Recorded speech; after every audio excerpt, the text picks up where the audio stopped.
நம்ம வாழ்க்கையில் நடக்கக்கூடிய சின்ன சின்ன விஷயங்கள் அதை நம்ம சரியாக கவனிக்கிறது இல்லை. ஆனால் கவனித்து பார்த்தோம்னா மிகப்பெரிய ரகசியங்கள்லாம் அந்த விஷயங்களில் ஒளிஞ்சிருக்கும். இப்போது நட்பு, உறவு, இல்லை தற்காலிகமாக வரக்கூடிய நட்பு, இந்த காதல் இதெல்லாமே ஒரு காலகட்டத்தில் நம்மளை விட்டு விலகி போயிருங்க. ரொம்ப வருத்தப்படுறவங்க உண்டு, அதிலேயே ஆழ்ந்து யோசித்து தன்னைத்தானே மாய்த்துக்கிறவங்களும் உண்டு.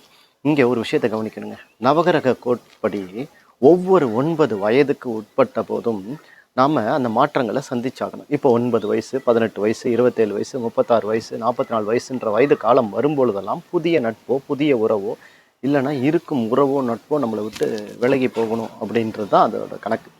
அவங்கவுங்க செய்த பாவ புண்ணியத்தின் அடிப்படையில், ரெண்டாவது அவங்களுக்கு உடைய நட்சத்திர அதிபதி, லக்னாதிபதி, எந்த திசை நடக்குதோ அந்த திசைக்கு உண்டான அதிபதி, இவங்களுக்கு உண்டான காரணங்களுக்கு பாதகமோ சாதகமோ எந்த அமைப்பில் பிறந்திருக்காங்களோ அதுக்குண்டான நட்பு உறவு தாங்க அமையும்.